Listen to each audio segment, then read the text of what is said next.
Fifth sum, justify the trueness of the statement. An element of a set can never be a subset of itself. இப்போது ஒரு எக்ஸாம்பிளுக்கு ஏன்னு ஒரு set இருக்குன்னு வச்சுங்க. இதோட சப்செட்டு ஏன்னு சொல்லிடலாம். ஓகேவா? இதோட சப்செட் ஏன்னு சொல்லலாம். ஆனால் அது அது அது கரெக்டாக இருக்காது. இதோட ஜெராக்ஸ் காப்பி தான் சொல்லணும் இல்லையா? ஏங்கிற செட்டு ஏங்கிற செட்டில் ஏ ஈக்குவல் டு 1, 2, 3, 4 அப்படின்னு சொல்லலாம் இல்லையா? இதோட சப்செட்டும் எப்படி இருக்குது அப்படின்னா 1, 2, 3, 4 அப்படின்னா இது சப்செட் தான் சொல்லலாம் ஒரு பக்கம். ஆனால் ப்ராப்பர் சப்செட்டாக இருக்காது. இதோட ஜெராக்ஸ் காப்பி தான் இது இல்லையா? அப்போது இந்த ஏங்கிற செட்டு ப்ராப்பர் சப்செட்டாக இருக்காது. It's not proper subset. ஓகேங்களா? இப்போ அடுத்த சம் கேட்குறாங்க. அடுத்த சம் ரொம்ப easy. 6 sum. If a number of P of A equal to 1024, number of A union B equal to 15, and number of P of B equal to 32, find number of A intersection B. இப்போது நமக்கு தெரிஞ்ச இந்த A intersection Bயும் A union B இருக்கிற formula என்னது?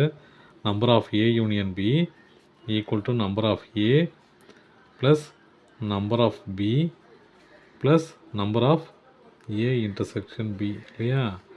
நமக்கு இதான் கேட்குறாங்க இல்லையா? அப்போ நான் இதை பக்கம் கொண்டு போயிடுறேன், இந்த நம்பரை இந்த பக்கம் கொண்டு போயிடுறேன். நம்பர் ஆஃப் ஏ பி எந்த பக்கமும் ஏ இன்டர்செக்ஷன் பி எந்த பக்கம் கொண்டு வந்துடுறேன். Number of A intersection B equal to number of A plus number of B minus இல்லையா? மைனஸ் ஆகிடும் இல்லையா? Minus number of A union B. இது இந்த பக்கம் வந்துச்சுன்னா மைனஸ் ஆகிடும். ஓகேவா? இது தேவையில்லாமல் எழுதிட்டேன். இப்போ நம்ம என்ன பண்ணலாம்? இப்போ இதான் ஈக்குவேஷன் இல்லையா? ஃபார்முலா. இந்த ஃபார்முலாவில் number of A union B கொடுத்துட்டாங்க. Number of A intersection B கண்டுபிடிக்கணும். நம்பர் ஆஃப் ஏவும் நம்பர் ஆஃப் பிக்கு பதில் நம்ம என்ன கொடுத்துருக்காங்க? Number of B of A, number of B of B கொடுத்துருக்காங்க. அதை வச்சு நம்ம பி ஆஃப் ஏவும் நம்பர் ஆஃப் ஏவும் நம்பர் ஆஃப் பியும் கண்டுபிடிக்கணும். இப்போ நான் என்ன பண்ண போகிறேன்? Number of B of A equal to 2 power 10ன்னு போடுறேன். ஏன் அப்படின்னா 2 × 2 4, 4 × 2 8, 8 × அப்படியே போயிட்டு இருந்துச்சுன்னா 1024 வந்துடும். ஓகேங்களா? இந்த பக்கம் அதே மாதிரி number of B of B அப்படிங்கிறது எப்படி எழுதலாம்? 2 power 5ன்னு போடுறேன். 2 power 5 என்னது? 2 × 2 4, 4 × 2 8, 8 அப்படியே போச்சுன்னா 2 power 5 32 ஆகிடும். ஓகேங்களா?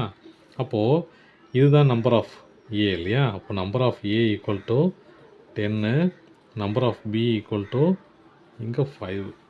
நம்மளுக்கு கிடச்சிச்சு இல்லையா? நம்பர் ஆஃப் ஏ பிங்கிறது என்னது கொடுத்துட்டாங்க? என்னது? 15 ஈக்குவல் டு நம்பர் ஆஃப் ஏங்கிறது என்னது? 10 ப்ளஸ் நம்பர் ஆஃப் பிங்கிறது 5. அப்புறம் இதான் கண்டுபிடிக்கணும் இல்லையா? Number of A intersection B. இப்போ நான் பண்ண போகிறேன். இது 15 equal to 15 plus number of A intersection B. இது 15 இந்த பக்கம் போச்சுன்னா 15 minus 15 equal to number of A intersection B. இது 0 ஆகிடும் இல்லையா? அப்போ number of A intersection B equal to 0. ஓகேங்களா? இப்போ அடுத்த சம்மு 7th சம் என்ன சொல்கிறாங்கன்னா, if number of A intersection B equal to 3, number of A union B equal to 10, அப்புறம் number of B of A symmetric B. சரி, இப்போ நம்ம என்ன பண்ணோம்? Number of B of A symmetric B தானே? A symmetric பிக்கு என்ன ஃபார்முலான்னு பாருங்கள். Number of A union B minus number of A intersection B இல்லையா? Number of A union B என்னது? அது 10, இது 3, அப்போ 7. அப்போ number of A symmetric B equal to இங்கே நம்பர் ஆஃப் போடணும் 7. அப்போது power set of number of A symmetric B equal to 2 power 7. 2 power 7 எவ்வளோ வரும்? 128. அவ்வளோ. தேங்க்யூ.